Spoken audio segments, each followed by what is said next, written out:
Finance minister हुई middle class में मेहरबान।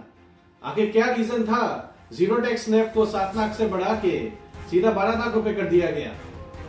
क्यों नेस्ले के सीईओ ने कहा मिडिल क्लास वालों के पास पैसे नहीं है खर्च करने को? आइए जानते हैं आज के इस वीडियो में टैक्स की बात के साथ।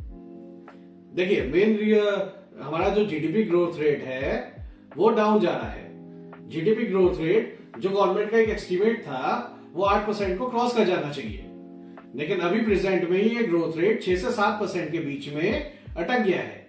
अगर ये ग्रोथ रेट नहीं बढ़ता है तो हमें काफी टाइम लग जाएगा डेवलप्ड कंट्री बनने में। चाइना ने ये ग्रोथ रेट पिछले 10 सालों में 10% से ऊपर अचीव करके दिखाया है। हम 8% का ग्रोथ रेट भी अभी तक अचीव नहीं कर पाए हैं। इसका मेन रीजन ये है कि जो हमारा एफएमसीजी सेक्टर है, एफएमसीजी सेक्टर का मतलब होता है ऐसी कंपनीज जो आपके डेली यूज के प्रोडक्ट्स बनाती हैं। इन कंपनीज में आईटीसी, हिंदुस्तान यूनिलीवर, नेस्ले जैसी कंपनी आती हैं। जैसे चाय की पत्ती, आपका साबुन, सोप वगैरह, खाने पीने का आइटम, बिस्किट, नमकीन्स वगैरह, तो ये सब चीजें डेली यूज में आती हैं।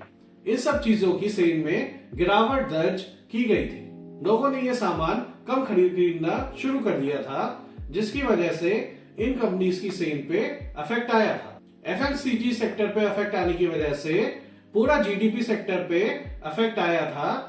हम 8% के टारगेट को अचीव नहीं कर पा रहे थे। इस टारगेट को अचीव करने के लिए गवर्नमेंट को डिस्पोजेबल इनकम बढ़ानी पड़ी मिडिल क्लास पीपल की। अगर मिडिल क्लास वालों के पास पैसे ज्यादा होंगे तो वो खर्च भी ज्यादा करेंगे जैसे कि जरूरत के सामानों पे, इलेक्ट्रॉनिक्स प्रोडक्ट्स पे और बाकी चीजों पे। और जब ये खर्च बढ़ेगा तो इन सेक्टर्स में, एफएमसीजी हो गया, इलेक्ट्रॉनिक्स हो गया, इस सेक्टर में ग्रोथ आएगी और वो ग्रोथ सीधा सीधा हमारे जीडीपी में दिखाई देगी। जीडीपी ग्रोथ रेट हमारा बढ़ेगा। यही एक मेन रीजन था जो इस बार टैक्स एग्जेम्पशन दी गई है मिडिल क्लास पीपल को।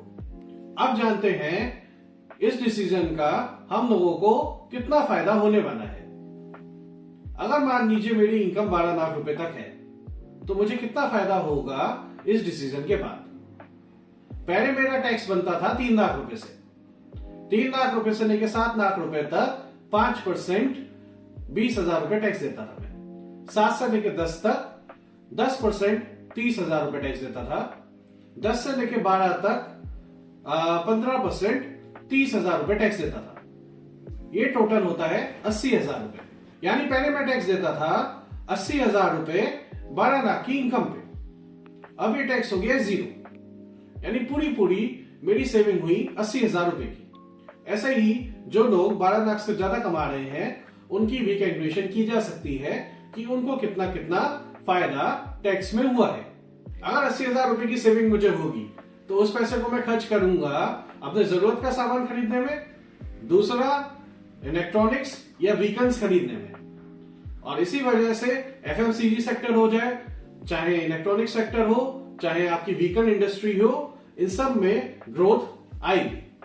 उम्मीद है आपको समझ में आया होगा कि फाइनेंस मिनिस्टर का क्या थॉट प्रोसेस था इस डिसीजन के पीछे, क्योंकि सीधा 7 लाख से 12 लाख करना एक बड़ा डिसीजन है। सीधा आपने जीरो टैक्स इनकम को 7 लाख से बढ़ा के 12 लाख रुपए तक कर दिया गया है। इसमें काफी लोग कवर हो जाएंगे और मेरे ख्याल से, मेरे एक अनुमान है कि करीबन पहले जो 2 करोड़ रुपए टैक्स देते थे अब ये घट के 1 करोड़ के आसपास रह जाएंगे। यानी इनकम टैक्स देने वाले लोग आधे तो खत्म ही हो गए। ऐसे ही और जानकारी के लिए और रेगुलर टैक्स अपडेट्स के लिए चैनल के साथ जुड़े रहिए और नीचे मुझे कमेंट करके बताइए कि आगे आप कौन कौन से टॉपिक्स में वीडियो चाहते हैं।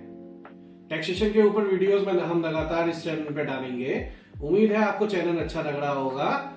जुड़े रहिए, सब्सक्राइब कीजिए टैक्स की बात। Thank you.